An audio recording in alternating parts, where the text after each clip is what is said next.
बिस्मिल्लाहिर्रहमानिर्रहीम। कल हम लोगों ने सीला स्टार्ट लिया था जी, और इस बच्चे ने एक बात पूछी है कि क्या ये भी बी लॉ की तरह थोड़ा सा सिलेबस है। तो यस, हम कह सकते हैं कि बिल्कुल, बल्कि बी लॉ से भी कम सिलेबस है। लेकिन एक प्रॉब्लम है, इसको अंडरस्टैंडिंग लेवल हमें बहुत बेहतर चाहिए। उसकी रीज़न है कि ये ग्रुप बी के पेपर है अब, ठीक है ना। ग्रुप बी में आई कैप अज्यूम करता है कि अब आप FR1 भी पढ़ चुके हैं, FR2 भी पढ़ चुके हैं, तो फिर ये टेक्निकल पेपर बनना शुरू हो जाता है। तो यहाँ सबसे ज़्यादा ज़रूरी है कि हमने लॉ को इंटरप्रेट करना सीखना है। इसकी जहाँ जहाँ कैलकुलेशन साइड आ रही है उसको अंडरस्टैंड करना है। वैसे ओवरऑल तो छोटी सी किताब है, थोड़ा सा एरिया है, 12 चैप्टर, उधर तो 18 चैप्टर थे ना, यहाँ टोटल 12 चैप्टर हैं।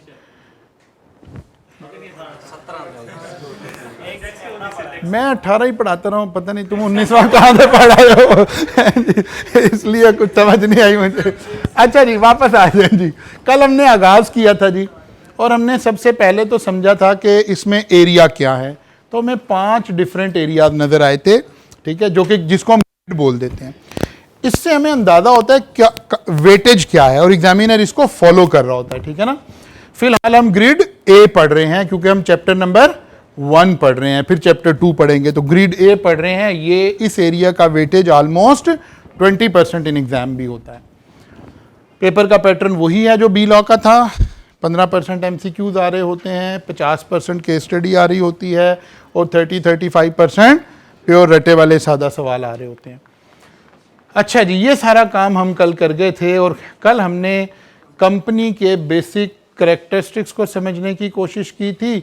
उससे पहले हमने सोल प्रोप्राइटर को अंडरस्टैंड किया था, और ये 3 बातें समझ ली थी कि all assets are owned by owner and all liabilities भी ऑनर की हैं, और लाइबिलिटी कौन सी है?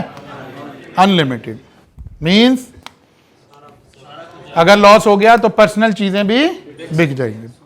पार्टनरशिप का भी यही स्टेटस है। फिर हमने एक लाइन ऐड की थी, क्यों दोनों का स्टेटस सेम है, कि लॉ इन दोनों को लीगल पर्सन रिकॉग्नाइज नहीं करता, ठीक है ना। लेकिन जैसे ही हम कंपनी में चले जाएं तो फिर लॉ क्या करता है? लॉ इनको रिकॉग्नाइज कर लेता है।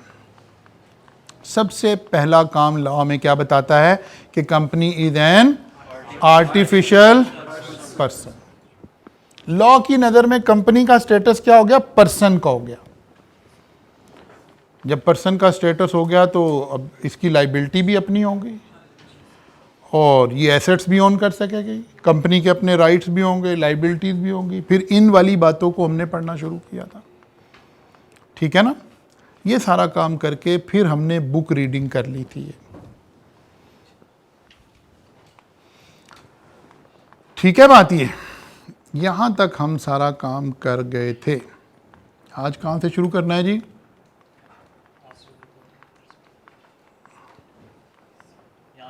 Doctrine of corporate responsibility.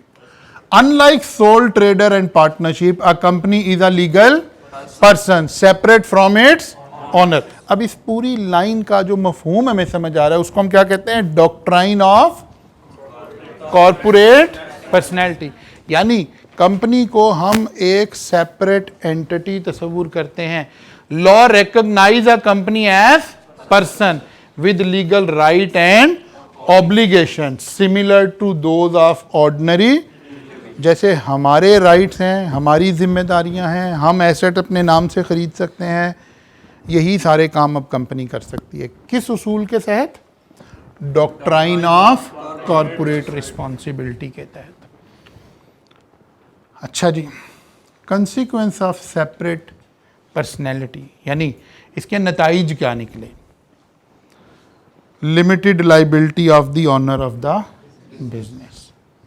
कल हमने इस कॉन्सेप्ट को थोड़ा सा एक्सप्लोर किया था कि हमारी लाइबिलिटी कितनी है?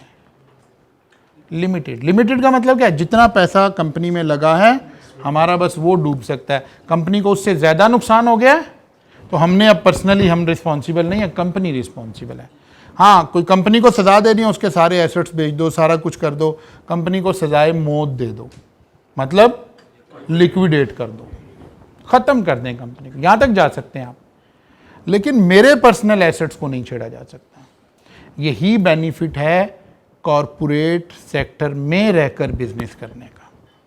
इसीलिए हर बड़ा आदमी क्या बनाता है, कंपनी बनाकर बिजनेस शुरू करता है, ताकि उसकी पर्सनल एसेट एट स्टेक ना चले जाए। अच्छा जी, separation of ownership from control. अच्छा जी, तीसरी बात क्या आ गई, transfer of ownership and perpetual. वो कहता है एक फायदा हो गया कि कंपनी परपेचुअल हो गई है। क्या मतलब, दायमी हो गई है। अगर कंपनी कोई ऐसा बड़ा डिफॉल्ट ना करे कि लॉ को इसे लिक्विडेट करना पड़ जाए, तो कंपनी हमेशा के लिए बन गई है। लोग आते रहेंगे, लोग जाते रहेंगे। कैसे, ट्रांसफर ऑफ ओनरशिप। आप देखते हैं, आज ही ज़रा जाके खबरें सुनिएगा उसकी पाकिस्तान स्टॉक एक्सचेंज की, तो लिखा होगा जी आज पाकिस्तान स्टॉक एक्सचेंज में इतने करोड़ शेयर का कारोबार हुआ। क्या मतलब, कुछ लोगों ने शेयर बेचे, कुछ ने खरीद लिए, कुछ ने बेचे, कुछ ने खरीद लिए। क्या हो रहा है, ट्रांसफर ऑफ ओनरशिप हो रही है। कोई भी आप शेयर खरीदते हैं तो आप कंपनी के मालिक हो जाते हैं, शेयर बेच दिए, दूसरा बंदा हो गया, तीसरा हो गया, चौथा हो गया। लोग आते रहेंगे, जाते रहेंगे, लेकिन कंपनी अपनी जगह पर कायम रहेगी। अच्छा जी, consequence of corporate, limited liability of owner of the business, separation of ownership from transfer of ownership. वही तीन बातें आ गई। ट्रांसफर ऑफ ओनरशिप को थोड़ा और एक्सप्लेन कर लेते हैं।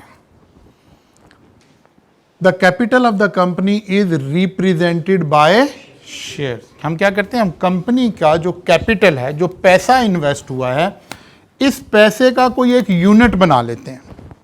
ठीक है ना, यानी कंपनी की ओनरशिप का जो मिनिमम यूनिट है ना, उसको हम क्या कहते हैं, शेयर। आमतौर पर पाकिस्तान में एक कंपनी के शेयर की कीमत 10 रुपये होती है। 10 रुपये का एक शेयर है। हम ये कंपनी बनाना चाहते हैं जिसके 5 मिलियन शेयर होंगे।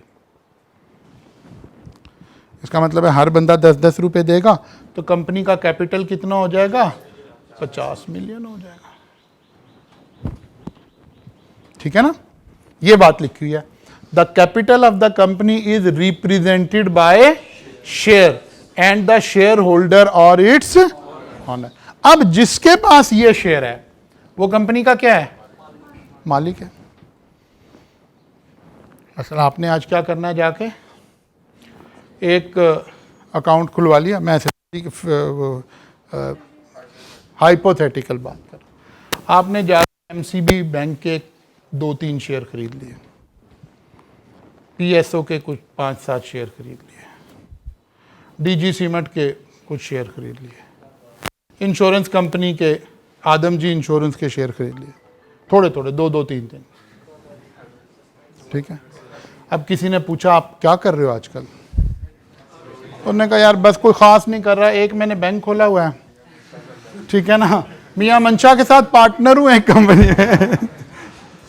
तो ये जो अल्फाज आप इस्तेमाल करें, लीगली आप बिल्कुल ठीक कह रहे हैं। If you have 1 share in company, तो you are technically called owner of the company. एक शेयर होने से भी आप ऑनर हो गए। हाँ, आपकी ऑनरशिप इतनी कम है कि कंपनी में गए तो किसी ने अंदर नहीं घुसने देना। तो ये ना आप चौड़े होकर चले जाएं, जी मैं तो मालिक आ गया हूं, अंदर नहीं उन्होंने जाने देना। लेकिन लॉ की नज़र में आप ऑनर हो गए हैं, क्योंकि जिसके पास भी शेयर है वो क्या बन गया है, मेंबर ऑफ द कंपनी हो गया। हाँ, शेयर होल्डिंग आपकी बहुत कम है। अब एमसीबी में मियां मंशा की शेयर होल्डिंग ज़्यादा है, लेकिन आपकी भी है। जब कभी ऑनर की लिस्ट बनेगी तो आप उस लिस्ट में ज़रूर आ रहे होंगे। आज समझ आ रही है? जब डिविडेंड डिस्ट्रीब्यूट होने लगा, डिविडेंड कैसे डिक्लेयर होता है, पर शेयर, एक शेयर के अगेंस्ट इतने पैसे। फर्ज क्या लिखा हुआ जी, 50 पैसे पर शेयर या 1 रुपया पर शेयर डिविडेंड है। अब मियां मंशा के पास अगर 20 करोड़ शेयर है तो उसको 20 करोड़ का डिविडेंड जा रहा होगा। आपके पास 1 शेयर है तो आपको 1 रुपये का डिविडेंड आ रहा होगा। बस इतना सा फर्क है। लेकिन हैं आप दोनों ऑनरी। Capital of the company is represented by share and shareholder are its, किसके ऑनर है? कंपनी के। अच्छा जी, any legal person can own share in a company. Any legal person, और we can say any person, क्योंकि person mean legal person, for the sake of clarity. इससे कहना ये चाह रहे हैं कि एक कंपनी दूसरी कंपनी के शेयर भी ले सकती है। बात समझ आई? डीजी सीमेंट की इन्वेस्टमेंट एमसीबी बैंक में हो सकती है, एमसीबी बैंक की इन्वेस्टमेंट डीजी सीमेंट में हो सकती है, और कभी आप इनकी बैलेंस शीट खोल के देखेंगे तो यस ऐसा ही होगा। एक कंपनी भी दूसरी कंपनी के शेयर, क्योंकि कंपनी अपने नाम से इन्वेस्टमेंट कर सकती है ना, ये हम यहां तक तो पहुंच गए। सेपरेट लीगल एंटिटी होने की वजह से company can buy assets in own name, in its own name. तो कंपनी ने शेयर खरीदने हैं तो अपने नाम से ही खरीदेगी। ठीक होगी बात जी? अच्छा जी, फिर आ गया जी ट्रांसफर ऑफ ओनरशिप। एक बंदे से शेयर दूसरे बंदे को ट्रांसफर हो सकते हैं।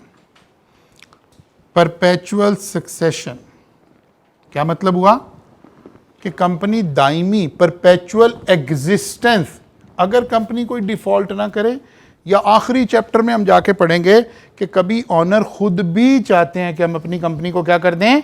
बंद कर दें, यानी लिक्विडेट कर दें, या कोई हम ऐसी गलती लॉ की करें कि लॉ आकर हमें लिक्विडेट कर दे, या हम ऑनर खुद वॉलंटरली कंपनी बंद कर दें, अदरवाइज कंपनी हमेशा चलती रहेगी।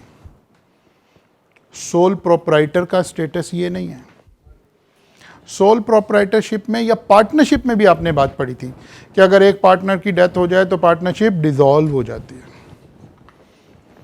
लॉ ऐसे अज्यूम करता है कि अगर किसी शख्स का सोल प्रोप्राइटर का बिजनेस था, उस बंदे की डेथ हुई तो बिजनेस खत्म हो गया, भले उसके बेटे ने उस बिजनेस पे बैठना शुरू कर दिया हो, लेकिन लॉ अज्यूम करता है बेटे का नया बिजनेस है, कंटिन्यूएशन में नहीं चलता।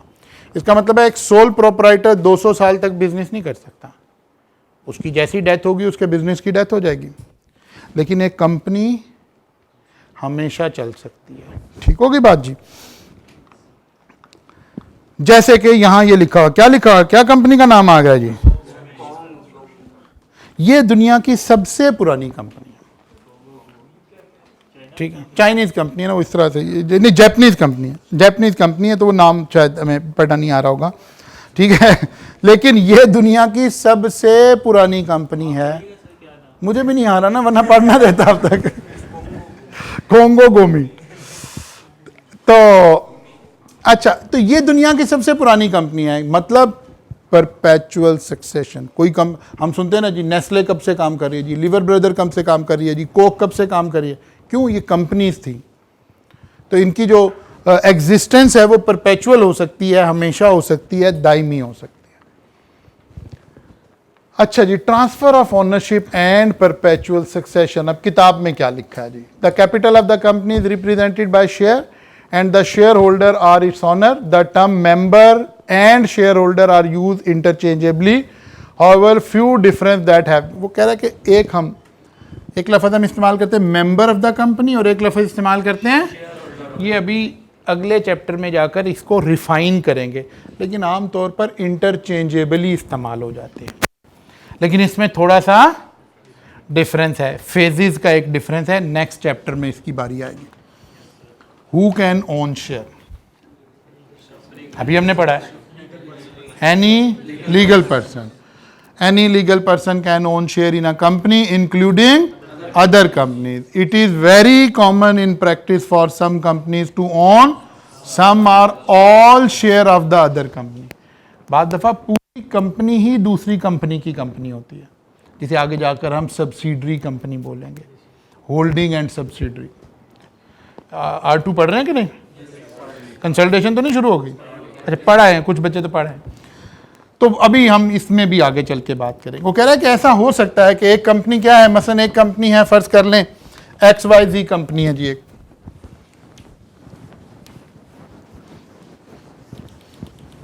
ये हम ऐसे कहते हैं कि ये जो बड़े बड़े ग्रुप्स हैं, पहली बात जैसे हम कहते हैं जी मियां मंशा ग्रुप। अब मियां मंशा की कंपनी कौन कौन सी हमें नजर आती हैं आमतौर पर? MCB bank, DGC, Nishat mill limited, ये सारा मियां मंशा के ग्रुप्स हैं। अब ये ग्रुप ऑफ कंपनीज कैसे हैं? असल में इस कंपनी ने इसमें शेयर खरीदे हुए हैं, इसने इसमें खरीदे हुए हैं, इसने इसमें खरीदे हुए हैं, इसमें खरीदे हुए हैं, ऐसा भी हो सकता है। और बाद दफ़ा जैसे ये निशात मिल लिमिटेड है, ये अपने नीचे एक छोटी कंपनी बनाए जिसके 100% शेयर सारे ही किसके पास हैं? निशात मिल के पास है। ये बात लिखी हुई है। It is common in practice for some companies to own some और all of the share of other companies. बाद दफा किसी कंपनी के सारे ही शेयर किसी दूसरी कंपनी के पास भी हो सकते हैं, उसे हम कहते हैं फिर होली ओन्ड सब्सिडरी। आगे चल के पढ़ेंगे। Transfer of ownership, share can be transfer easily. कैसे? सेल करके, गिफ्ट करके, इनहेरिटेंस में जाके, ऐसी ही चीजें, एसेट्स ऐसे ही ट्रांसफर होते हैं। नॉर्मली कंपनीज जो, जब हम थोड़ा आगे चलेंगे तो कंपनीज के शेयर कहाँ ट्रेड हो रहे होते हैं? स्टॉक एक्सचेंज में, पाकिस्तान स्टॉक एक्सचेंज, ठीक है। वैसे तो PXE लिखते हैं, लेकिन असल में तो ऐसे लिखना चाहिए, पाकिस्तान स्टॉक एक्सचेंज। यहां क्या हो रहे हैं? कंपनी के शेयर की खरीदो फरोख्त हो रही है, ठीक है ना। जैसे हर चीज की मार्केट है ना जी, हमें मोबाइल लेना हो तो कहाँ चले जाएं? मोबाइल की किसी जगह पे चले जाएं। जैसे लैपटॉप लेना हो तो कहाँ चले जाएं? फीड सेंटर चले जाएं। गोल्ड लेना हो तो गोल्ड की मार्केट चले जाएं। फ्रूट लेने हो तो वेजिटेबल फ्रूट मार्केट चले। ऐसे ही शेयर लेने हो तो शेयर्स की मार्केट चले जाएं। उसको हम क्या कह रहे होते हैं? Stock exchange. जर्नली आप शेयर किसी को गिफ्ट भी कर सकते हैं। कोई शख्स की डेथ हो गई तो उसके जैसे बाकी एसेट्स उसकी औलाद में इनहेरिटेंस में डिस्ट्रीब्यूट होंगे, ऐसे ही शेयर भी होंगे। उस शख्स के जो प्लॉट होंगे, जो बैंक बैलेंस होगा, जो गाड़ियां होंगी, जो सारे एसेट्स होंगे, वो इनहेरिटेंस के कवानीन के तहत ट्रांसफर होगी जायदाद। ऐसे ही शेयर भी ट्रांसफर हो जाएंगे। यानी शेयर को सेल भी किया जा सकता है अपनी will say, through consideration. Gift भी किया जा सकता है विदाउट कंसिडरेशन, गिफ्ट का मतलब ही है विदाउट कंसिडरेशन। और इनहेरिटेंस में भी दिया जा सकता है without seeking approval from the other owner as opposed to partnership. कहते हैं आपने बीला में पढ़ा था कि क्या कोई बंदा अपने शेयर किसी और को बेचकर उसे पार्टनर बना सकता है? मैंने कहा था नहीं, इंटरेस्ट ट्रांसफर कर सकता है, पार्टनर नहीं बना सकता। अगर बीला अभी भी याद है तो, ठीक है ना। हमने वहां एक लॉजिक पढ़ी थी इसकी कि यार पार्टनरशिप ना एक किस्म का फैमिली ओन्ड बिजनेस होता है, लाइक माइंडेड लोगों का बिजनेस होता है। मसलन फर्ज कर लें हम 4 लोग मिलकर कॉलेज में हम तो पार्टनरशिप में नहीं है, हम तो कंपनी में काम कर रहे हैं, लेकिन आपको एग्जांपल देने के लिए कह रहा हूं कि फर्ज कर लें हम 4 चार्टर्ड अकाउंटेंट मिलकर राइस की पार्टनरशिप में राइस चला रहे हैं। एक पार्टनर की इमिग्रेशन हो गई, वो मुल्क से बाहर जा रहा है, तो वो किसी भी आदमी को अपने शेयर देकर चला जाए? नहीं, किसी भी, भाई हम तो चारों चार्टर्ड अकाउंटेंट थे, कोई हमारा मिजाज मिलता होगा, कोई जहन मिलता होगा, वो किसी भट्ट साहब को, किसी गुजर को, किसी भी बंदे को, पैसे को वो लाहौर दा पावा, ठीक है ना, उसको शेयर तकसीम कर दे, तो फिर हमारा क्या बनेगा? बात समझ आई है? तो इसलिए पार्टनरशिप में ये उसूल नहीं था, लेकिन कंपनी में ये उसूल नहीं है। आप कहें जी MCB बैंक के शेयर लाहौर के पावा को नहीं देने, वो कहते हैं नहीं भाई दे सकते, कोई भी ले सकता है शेयर। ये बड़ी अहम बात है, without seeking any approval from the owner. यहां ऑनर की कोई जरूरत नहीं, मुझे अपने शेयर सेल करने में जिसे मर्जी सेल कर दूं। क्लियर हो गई बात जी?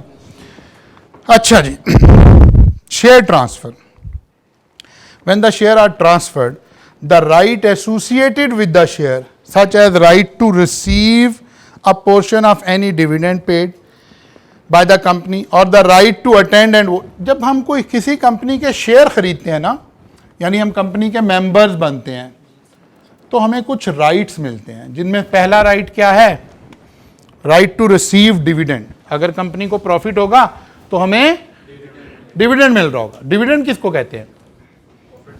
वो प्रॉफिट जो शेयर होल्डर को डिस्ट्रीब्यूट किया जा रहा हो, और अगर डिस्ट्रीब्यूट ना किया जा रहा हो तो कहां चला जाता है? रिटेन्ड अर्निंग में चला है। उसको डिविडेंड नहीं बोल रहे। अगर सबको पैसे मिल रहे हैं मसलन ₹2 पर शेयर, तो हर शेयर होल्डर का राइट है कि उसे जितने उसके पास शेयर है मल्टीप्लाइड बाय 2 करके उसे डिविडेंड मिलेगा। पहला राइट। अब मैंने शेयर आज बेच दिए, आज के 1 महीने बाद डिविडेंड अनाउंस हुआ, तो जिसने ये शेयर खरीदे हैं ये राइट उसको मिल गया। क्या लिखा है? When share are transferred the right associated with share, वो भी ट्रांसफर हो गए। कौन कौन से राइट एसोसिएटेड हैं? पहला आ गया डिविडेंड का राइट। और क्या राइट है? कोई एजीएम हो रही है, मीटिंग्स हो रही हैं, वो अटेंड करना, उस मीटिंग में वोट करना, और इस तरह के जितने ये सारे काम जो पिछले शेयर होल्डर के पास राइट थे वो नए वाले के पास भी आ गए। ठीक है ना? यानी जब शेयर ट्रांसफर होगा तो शेयर के साथ जो एसोसिएटेड राइट हैं वो भी ट्रांसफर हो जाएंगे। When share are transferred, the right associated with the share, such as right to receive a portion of any dividend paid by the company, or the right to attend and vote at any general meeting of the company, are transferred to the new owner. बात समझ आ गई? लेकिन share transfer होते कब है? जब अगला बंदा उन शेयर को अपने नाम रजिस्टर्ड करवा ले। जैसे आप बाद दफ़ा बाइक सेल करते हैं ना, गाड़ी सेल करते हैं, कोई और चीज़ सेल करते हैं, उसने आपसे लेटर पे तो साइन करवा लिए, लेकिन जो रजिस्ट्रेशन अथॉरिटी है वहाँ जाके भी वो लेटर नहीं जमा कराया। गवर्नमेंट आज बाइक चेक करे तो किसके नाम आ रही होगी? पुराने वाले के नाम आ रही होगी। ऐसे ही अगर आपने मेरे से कंपनी के शेयर खरीद लिए और आपने वो रजिस्टर्ड नहीं कराए अपने नाम, तो कंपनी जब भी लिस्ट में नाम चेक करेगी तो किसका आ रहा होगा? डिविडेंड आएगा तो किसे आएगा? मुझे आएगा। कंपनी की मीटिंग कौन अटेंड कर सकेगा? मैं कर सकूंगा, क्योंकि कंपनी ने तो देखना है उसके रजिस्टर में किसका नाम आ रहा है। तो इसीलिए लिखा है कि जैसे ही ट्रांसफर होंगे तो फिर न्यू ऑनर को ट्रांसफर हो जाएंगे। लेकिन अगर अभी आपने ट्रांसफर नहीं करवाए, वैसे ही जैसे बाद दफ़ा आपने प्लॉट अपने नाम ट्रांसफर नहीं करवाया होता, कोई और चीज़ अपने नाम ट्रांसफर नहीं करवाई होती, तो फिर क्या हो रहा होता है? फिर वो गवर्नमेंट तो चेक करेगी तो पुराने वाले बंदे के नाम ही आ रहा होगा। आपने एक दोस्त से सिम ले ली, यार ये नंबर अच्छा है, ये मुझे दे दो। मैंने कहा अच्छा चलो तुम मेरे साथ जाके ट्रांसफ़र करवा लो अपने नाम। मैंने कहा नहीं यार बाद में करवा लेंगे। नादरा में जब भी उस सिम को वेरीफाई करेंगे तो किसके नाम आ रही होगी? पुराने वाले के नाम आ रही होगी। अच्छा हाँ, ये तो बड़ा खतरनाक बात है, सही कह रहे हो हम। परपेचुअल सक्सेशन, इसका क्या मतलब था? द चेंज इन ऑनरशिप और इवन डेथ और bankruptcy of owner does not affect the existence of the company. Partnership के अगेंस्ट समझें इस बात को। हमने कहा था अगर किसी पार्टनर की डेथ हो जाए तो पार्टनरशिप डिसॉल्व हो जाती है। सोल प्रोप्राइटरशिप में प्रोप्राइटर की डेथ हो गई तो बिजनेस खत्म हो गया। कंपनी में डेथ हो गई, हत्ता के खुदा ना खास्ता मेजर शेयर होल्डर की डेथ हो जाए तब भी कंपनी डिसॉल्व नहीं है। हत्ता के कोई अल्लाह ना करे ऐसा सामने हुआ, सारे ही शेयर होल्डर की डेथ हो गई तब भी कंपनी की डेथ नहीं हुई, सबके बच्चों को वो शेयर ट्रांसफर हो जाएंगे इनहेरिटेंस के अंदर।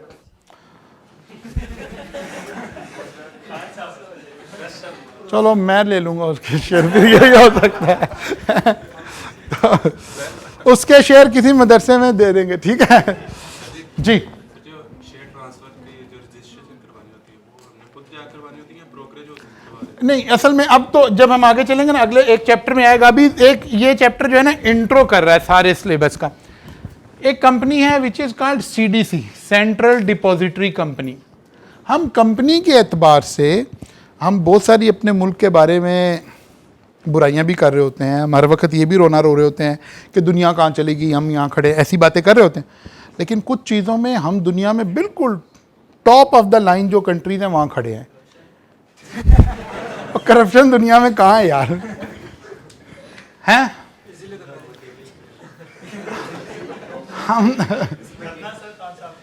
हम तो दुनिया में वहाँ खड़े हैं, चलो अपने जहाँ कोई भी नहीं खड़ा, ठीक है ना। अच्छा, हम कह रहे हैं कंपनी के एतबार से हम दुनिया की टॉप रेंज कंट्रीज़ में खड़े हुए हैं। हमारे यहाँ घर बैठे आप कंपनी रजिस्टर करा सकते हैं, सारा ऑनलाइन, सारा आईटी बेस्ड काम है। इसी तरह शेयर ट्रांसफ़र की बड़ी लेटेस्ट और जदीद कंपनीज़ हैं। जब हम रेलिवेंट चैप्टर्स में पहुँचेंगे तो फिर इसके ऊपर बात कर रहे होंगे। अच्छा जी, तो शेयर ट्रांसफ़र एक मैकेनिज़्म है, उसके ज़रिए से हो जाएंगे। कॉन्सेप्ट ऑफ लिमिटेड लाइबिलिटी को दोबारा देखते हैं। लिमिटेड लाइबिलिटी हल पड़ी थी, इस कॉन्सेप्ट को थोड़ा 360 डिग्री करने की कोशिश करते हैं। अलग अलग देखते हैं कि किसकी लाइबिलिटी कितनी है। लाइबिलिटी ऑफ कंपनी, फिर देखते हैं liability of directors, share holder में से ही कुछ लोगों को डायरेक्टर अपॉइंट कर लेते हैं हम इलेक्शन करवा के। और फिर आ गया liability of members, members mean shareholder, और liability of members partly paid shares. तो कहते हैं इन चार लोगों की अलग अलग लाइबिलिटी देखते हैं कि ये क्या बात हो रही है। वो कहते हैं यार जो कंपनी की लाइबिलिटी है ना, company is fully liable, means liability of the company is, लिखें कहीं अपने पास ये बात। और तुम तो आए हो जैसे वलीमे पे आते हैं, तो कॉपी निकालो कोई किताब में, लिखें जी liability of the company is unlimited, liability of the company is unlimited, company is fully liable. What does it mean? अगर कंपनी ने लोगों के पैसे ना दिए तो कंपनी के सारे एसेट्स बिक सकते हैं। क्लियर होगी बात?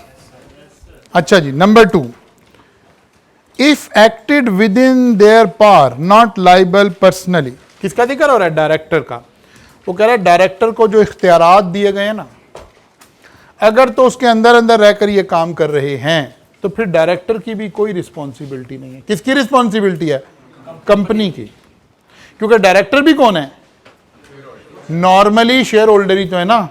वो कहते हैं ये भी शेयर होल्डर तो जिम्मेदार कोई नहीं है।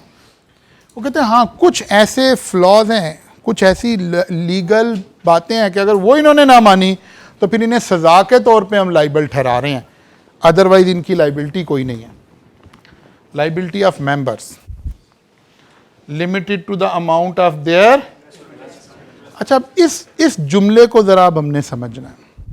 एक्चुअली यहां लिखा होना चाहिए था मेंबर्स आर नॉट लाइबल, लेकिन इस फिक्रे को लिखा ऐसे जाता है limited to the amount of their. भाई इन्वेस्टमेंट तो चली गई हुई है, लाइबिलिटी तो कहते हैं पेएबल को। क्या मेंबर से का कुछ पेएबल है? नो, तो liability of the member is zero actually. ठीक है ना? लेकिन इसको लिखा नॉर्मली ऐसे जा रहा होता है limited to the amount of their investment in. Investment तो जा चुकी है, तो पेएबल तो कुछ नहीं है मेरी तरफ से, तो मेरी लाइबिलिटी कंपनी में कुछ भी हो जाए मैंने कंपनी को कुछ पे नहीं करना। हाँ, जो मेरे पैसे वहां लगे हुए थे वो डूब जाएंगे, वो ज़ाया हो सकते हैं, वो डूब सकते हैं, लेकिन क्या मैंने कोई पैसे देने हैं? वो कहते हैं नहीं, आपने नहीं देने। कब? जब मैंने ये शेयर खरीदा था ना, 10 रुपए का एक शेयर था, मैंने फ़र्ज़ किया 1 लाख शेयर खरीदे थे कंपनी के, तो मैंने कंपनी को 10 लाख रुपया पे कर दिया। ऊपर में से एक कम करना, नीचे नहीं लगना। अच्छा, बात समझ आ रही है? 1 लाख शेयर खरीदे, 10 रुपए का एक शेयर था, 10 लाख रुपया पे कर दिया। मेरी लाइबिलिटी क्या है? जीरो। मैंने कंपनी के को पैसे देने? कोई नहीं देने। Liability of the member is zero. लेकिन इस बात को लिखते कैसे हैं? Liability of the member is limited to their investment in the company. एक दूसरा शेयर होल्डर था, उसने कहा यार मैंने भी शेयर खरीदने हैं 1 लाख ही, लेकिन मेरे पास अभी पैसे नहीं हैं। ये सीए का स्टूडेंट है ना, वो कहता है जी 6 लाख मैं अभी दूंगा, बाकी के 4 लाख मैं बाद में दूंगा। ठीक है, इस दौरान 6 लाख इसने दे दिए हुए, अब कंपनी लिक्विडेट होने जा रही है, लॉस हो गया, इस मेंबर से ये 4 लाख मांगे जाएंगे। बात समझ आई? इससे कुछ नहीं मांगा जा सकता। If the share is fully paid, liability of the share holder is 0। If the share are partly paid, unpaid amount इसकी लाइबिलिटी है। उसूल तो ये समझ लिया हमने, लेकिन अब बहुत अरसे से ये वाला काम अलाउ नहीं रहा कंपनी को। कंपनी कैन नॉट इशू, जब हम शेयर के चैप्टर में पहुंचेंगे तो वहां पढ़ेंगे कि अब कंपनी सिर्फ फुली पेड शेयर इशू कर सकती है। ये प्रोविजन जिंदा इसलिए कि हो सकता है कोई पुरानी कंपनी हो जिसने उस वक्त अनपेड शेयर इशू कर रखे हों, तो उसके लिए ये बात हम कर रहे हैं। पिछले 2, 4, 5, 10 सालों से company fully paid share issue कर सकती है, पार्टली पेड इशू नहीं कर सकती। लेकिन कोई पुरानी कंपनी है, उसकी वजह से लॉ ने अभी इसको रखा हुआ है क्या जी? Member liable for unpaid amount. बात समझ आ गई जी? अब एग्जामिनर का आजकल जो नया स्टाइल शुरू हुआ इस अटेम्प्ट से, वो एक सेक्शन को पकड़ता है, उसमें पहले एक छोटी सी बात पूछता है, फिर कहता है नहीं नहीं ये नहीं, ये वाली बताओ, नहीं ये नहीं, ये वाली। वो यही स्टाइल है एग्जैक्ट। तो उसने कहता एक सिनेरियो बनाया, उसने कहा जी ये एक कंपनी है, इतना कैपिटल था, इतना नुकसान हो गया, ये अमाउंट अभी पेएबल है। Part A, what is the liability of the company? Fully liable, company की हर चीज बेचे। वो कहता नहीं नहीं कंपनी को छोड़ो, डायरेक्टर की बताओ कितनी है। तुमने कहा पर्सनली नॉट लाइबल। उसने कहा नहीं नहीं वो शेयर होल्डर जिन्होंने सारे पैसे दे दिए उनकी बताओ। फिर कहते नहीं नहीं कुछ शेयर होल्डर है जिन्होंने अभी आधे पैसे दिए हैं। ऐसे अब सवाल बनना शुरू हो गया एग्जाम में। एग्जामिनर किसी एक सेक्शन को पकड़ता है, उसको बारीकी से पढ़ना शुरू हो गया, उसको बारीकी से चेक करना शुरू हो गया। तो इसलिए इस तरह के फ्लो चार्ट्स आपको इसमें हेल्प सबसे ज़्यादा करेंगे। अगर हम इसे स्ट्रेट पढ़ रहे होंगे तो फिर ऐसे अलग अलग केसेस नज़र नहीं आ रहे होंगे, लेकिन जब आप ऐसे चीज़ें देख रहे होंगे तो फिर आपको जाहिर है याद करने के लिए तो आपको कहीं से ऐसी जगह से याद करना पड़ेगा, किताब से याद करना पड़ेगा। लेकिन कॉन्सेप्ट अप्लाई करने के लिए हमेशा किसी फ्लो चार्ट्स को देखना पड़ेगा कि भाई इस कॉन्सेप्ट में मिनी कॉन्सेप्ट कितने हैं, इसके अंदर कौन कौन सी बात हो सकती है।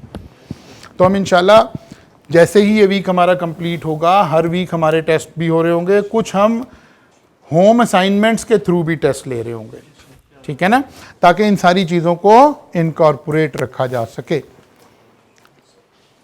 सेपरेट लीगल एंटिटी, इसके अंदर कॉन्सेप्ट क्या क्या हैं जी? जब भी किसी इदारे को हम ये कह दें कि ये एक सेपरेट लीगल एंटिटी है, इसका मतलब है 4 बातों का इख्तियार उसे मिल गया। नंबर 1, उसकी जो लाइफ है वो परपेचुअल हो गई है, परपेचुअल सेशन बोलते हैं इसको, यानी अब ये दायमी इदारा बन गया है, किसी के मरने से, किसी के आने से, किसी के जाने से इसे कोई फर्क नहीं पड़ेगा। नंबर 2, इसको अलाउ हो गया कि लीगली ये एक अपनी कॉमन सील यानी अपनी एक स्टैंप बनाए। जैसे मैं आपने कोई कॉन्ट्रैक्ट साइन करना हो तो कैसे करते हैं? अपने सिग्नेचर से, अपने थंब इम्प्रेशन से, ठीक है ना। कंपनी कैसे करेगी? अपनी कॉमन सील से, ठीक है ना। आई कैप ने मुझे मेंबरशिप सर्टिफिकेट देना है, तो आई कैप का साइन कौन करे जी? आई कैप की कॉमन सील। आपको कंपनी ने अपने शेयर रजिस्टर के शेयर ट्रांसफ़र देने हैं, अगर फिजिकल देने हैं तो साइन कैसे करे? कॉमन सील से। Own assets in its own name. If entity is a legal entity, तो फिर वो अपने नाम से चीजें खरीद सकती है. Can sue and can be sued. अगर कंपनी ने कोई गलत काम किया तो कोई दूसरा उस पर मुकदमा करेगा. किस पे? कंपनी पे. एमसीबी ने कोई डिफॉल्ट किया है तो आप एमसीबी पे मुकदमा करेंगे, मियां मंशा पे नहीं करेंगे. एमसीबी के साथ किसी ने बुरा किया है तो एमसीबी मुकदमा करेगी, मियां मंशा नहीं करेगा. क्योंकि ये क्या बन गई है? It is just like a person, individual. जैसे मैं और आप कर रहे हैं ऐसे ही अब कंपनी हो गई है. तो जब किसी इदारे में ये 4 कैरेक्टरिस्टिक्स मौजूद हों तो हम उसे कहते हैं ये सेपरेट लीगल एंटिटी है. जरूरी नहीं कि हर सेपरेट लीगल एंटिटी कंपनी ही. बाद इदारे होंगे जो कंपनी नहीं होंगे, उसको हम कल आकर बोलेंगे बॉडी कॉर्पोरेट. ठीक है, लेकिन उस इदारे को चारों इख्तियार हासिल होंगे. मसलन आई कैप कंपनी है, कंपनी की क्या पहचान है? उसके नाम के साथ नॉर्मली लिमिटेड लिखा होता है. ठीक है ना, प्राइवेट लिमिटेड या खाली लिमिटेड. आई कैप के साथ लिखा नहीं लिखा. लेकिन क्या आई कैप कोई बिल्डिंग खरीदे तो अपने नाम से खरीदेगी कि हमारे मेंबर के नाम से खरीदे? अपने नाम से खरीदे. क्या आई कैप की कोई कॉमन सील है? क्या परपेचुअल सक्सेशन है? किसी भी शख्स के मरने से, आने से, जाने से आई कैप के स्टेटस पे तो कोई फर्क नहीं पड़ रहा. इस तरह के इदारों को कल आएंगे तो हमने एक और नई डेफिनेशन पढ़नी है which is called body corporate. अगर किसी इदारे में ये 4 बातें हों तो उसके लिए हम एक नाम यूज कर रहे हैं, separate legal entity. Company is one of the person which is also a separate legal entity. कुछ और भी इदारे हैं जो सेपरेट लीगल एंटिटी हो सकते हैं, जैसे मैंने आपको आई कैप की एग्जांपल दे दी.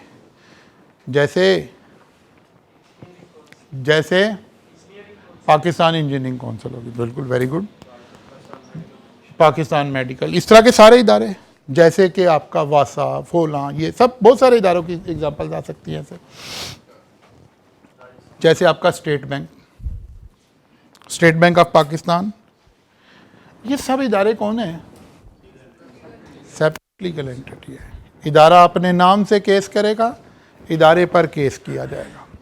इदारा अपने नाम से एसेट खरीदेगा, अपने नाम से लाइबिलिटीज रखेगा. इदारे की अपनी एक कॉमन सील होगी और इदारा लोगों के आने और जाने से उसकी एग्जिस्टेंस का कोई ताल्लुक नहीं होगा. This is called perpetual succession.